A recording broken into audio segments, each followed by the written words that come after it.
What is going on YouTube? Anthony Online Tech here, and I was gonna do a different video type for this video. I was gonna do something with the camera and everything, but I think because of the amount of things we need to talk about here and how little time I have, I'm just gonna do it in this format. And I want to talk about the PlayStation State of Play.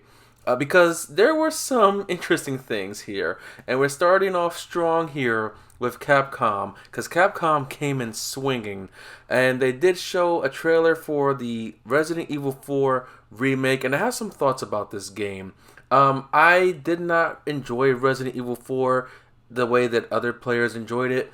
I didn't play it back when it released. I only played it maybe a year ago or so, so I really didn't like the experience, but considering what we've been seeing with Resident Evil 7 and 8 and Remake 2, I'm wondering how this game will play out. If it's going to be a, you know, complete remaster type of thing, or they're going to take some content out, put new content in. I know they made some changes for 2 and 3 remakes, so I don't know what they're going to do here, but I am kind of excited for it either way. I'm a new Resident Evil fan. I'm not a longtime fan. I didn't really start playing the games until 7. Some people did not like 7. I loved 7. It was horrifying. It really freaked me out. Not as bad as 8 though. 8 was so terrifying. Like I almost had a heart attack playing Resident Evil 8. So I can't even play that game anymore. But I am interested to see what they're going to do here with the 4 remake. They did also say they're going to make some VR content for the PlayStation VR 2 for Resident Evil 4. Don't know how to differ from the Oculus version of Resident Evil 4, but since we mentioned Resident Evil 8, and you can see it right here, the footage, yes, Resident Evil 8, or Village if you want to call it that, is finally coming to PSVR 2, or it'll be releasing when the PSVR 2 releases. And as I said earlier, I'm not going to play this game ever again. Nothing against the game itself. It was one of the most horrifying experiences I ever had in a horror game. I almost had a heart attack playing this game a couple of times. Don't even know if I'm joking or not. It was just that horrific, and that's just Capcom doing the best, that they're known for. Yes, Capcom in the past had made some mistakes with other things, but I am excited. I didn't know you could dual wield in the game, unless that's a VR exclusive thing. But yeah, this is gonna be something really cool for those VR players who will get into it. And it did seem like this State of Play did have a bit more of a survival horror type of thing going for it, because this trailer right here for what I thought was going to be like a what's that one game? Dead Rising VR type of thing. It's actually a Walking Dead game. Now, I'm not a Walking Dead fan. I didn't watch the series at all.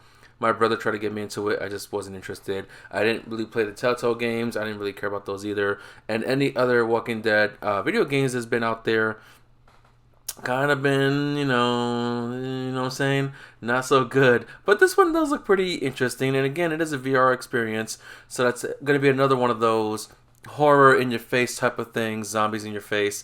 So I'm not a big VR person. Honestly, VR does make me nauseous, and I get very dizzy with VR. So even if I had a PS5, I'm probably not going to get a PSVR 2.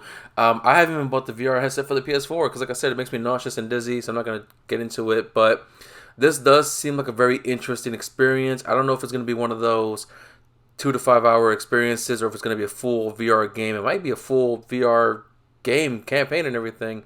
So I'm interested to see what they're doing here. It comes out 2022, so you know that the VR headset should be dropping soon. And another VR title that they showed here, because they have been doing, they had a huge section on VR, and I forgot that this was in it.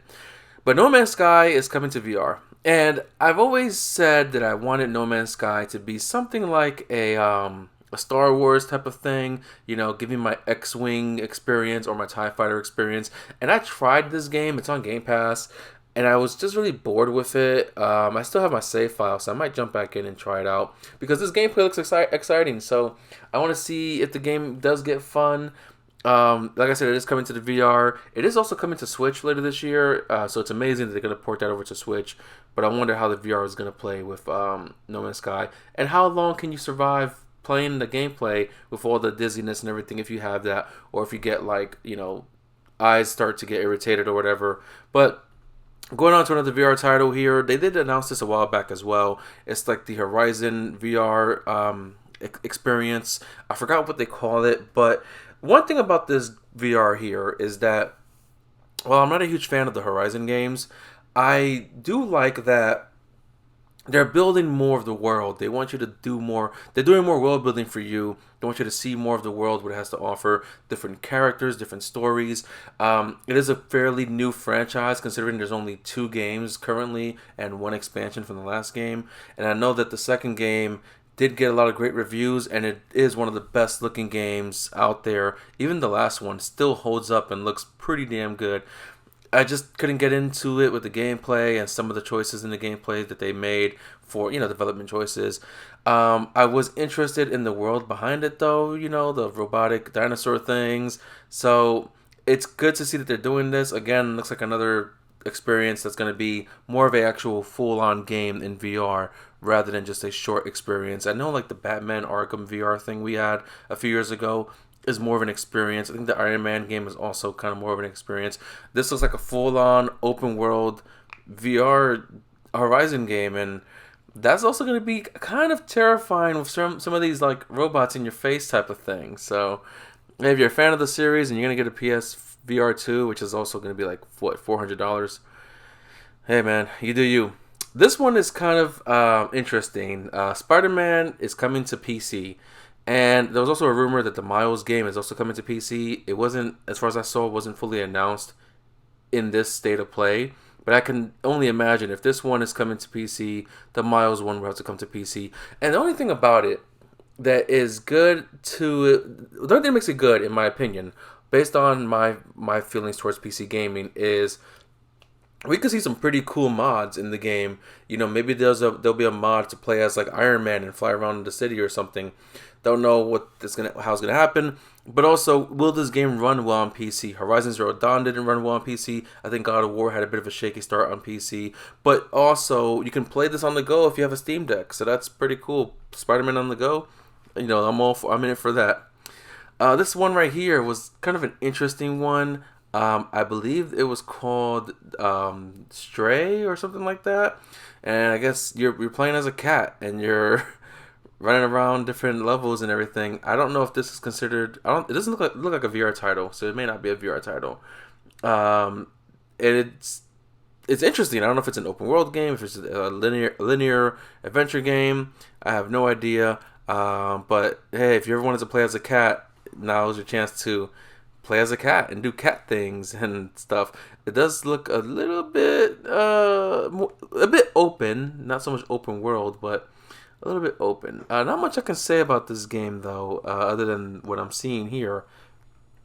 It's just platforming as a cat, and maybe you can fight other things, and maybe they'll make a game where you play as a dog. Then that'll be pretty cool. I don't know, but yeah, just some adventure game where you play as a cat. I'm telling you, I think it is like Halloween in the summer announcement type of thing, because this is another survival horror game. I believe they called it the Callisto Protocol, and I thought it was kind of like a Dead Space type of thing from what I saw, but completely something different, of course. And this is set to release in December of this year on PS4 and PS5. Now, something I want to talk about real quickly here is with some of these games that were announced, some new titles. Yes, they are PS4 and PS5, but I have mentioned before in the podcast, Three Amigos podcast, that we are essentially going to see games that will no longer be developed for the previous gens, Xbox Ones and PS4s. And I don't know how many of these games will be hurt by that development, because there are games that could have much more potential, much more power to it, and is being held back by the last generation technology. So this one does seem like a very interesting idea, another horrifying experience, maybe like a Last of Us in space type of thing, maybe not, you know what I'm saying, but it seems very interesting and horrific, and I'm for it. I'll try it. I'm guessing it is another exclusive because it is on the state of play, so yeah, I'm all for it.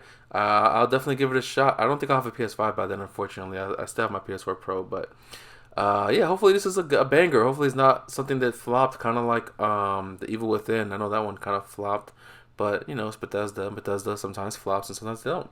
That's just the honest truth. Bethesda sometimes flops. So I don't know who's making this exactly.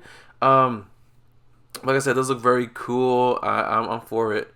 What's that? Crafton. I don't know who they are.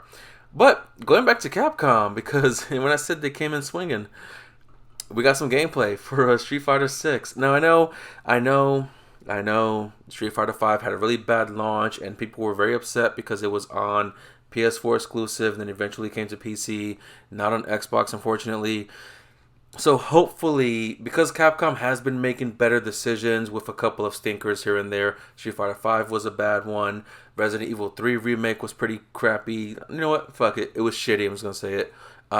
So we also seen that they have learned from other things. Resident Evil 2 remake, Resident Evil Village, Monster Hunter Rise, stories. Sure, whatever. But what's very interesting to me here is they did show like a new story mode, and I don't know if it's like completely open world or not open world, like a Monster Hunter type of thing. I don't know, but you're gonna see some gameplay here. The guy's walking around, streets and climbing ladders and doing shoryukens on boxes. This is pretty interesting. Kind of like reminds me of the NBA 2K22 story mode, where you can run around a little city and play basketball. This might be a similar concept where you run around and take on opponents in fights.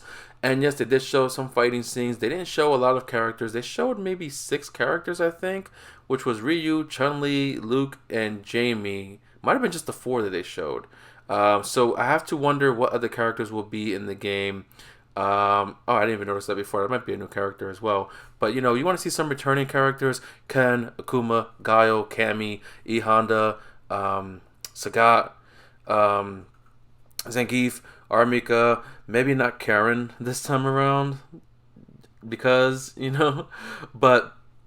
You want to see new characters making it into the games. You want to see the game evolving and getting new characters, new ideas. But I also want to see some returning ones. My guy's Akuma. I love using Akuma. Akuma's one of my favorites. And then Cammy is one of my favorites as well. So hopefully they can make a return. No Dan so far. I made a video about Dan being added to Street Fighter 5, and that video, we're not going to talk about that. I mean, it got views. It got views. But it does seem like there is a lot more to this game in terms of the backgrounds look pretty good. The graphics are amazing to me from what I see. Backgrounds look more alive. The colors in the game, look at these bright colors that's happening on screen. And maybe there are gonna be more combos you can do, or it's probably gonna be the same type of fighting style. So if you're great in Street Fighter, you're gonna be great here. I'm not that good in Street Fighter. I just bully my friends in Street Fighter. That's about it. But yeah, this is like the last thing I wanted to talk about. There were other things that were announced. I didn't really want to talk about them. Whether there were some indie games that I wasn't really interested in, or Final Fantasy 16. I'm not a Final Fantasy fan, so I don't give a shit. But let me know what you thought about the state of play. Let me know which of these games you're excited for. I'm excited for Street Fighter, obviously, and I am also.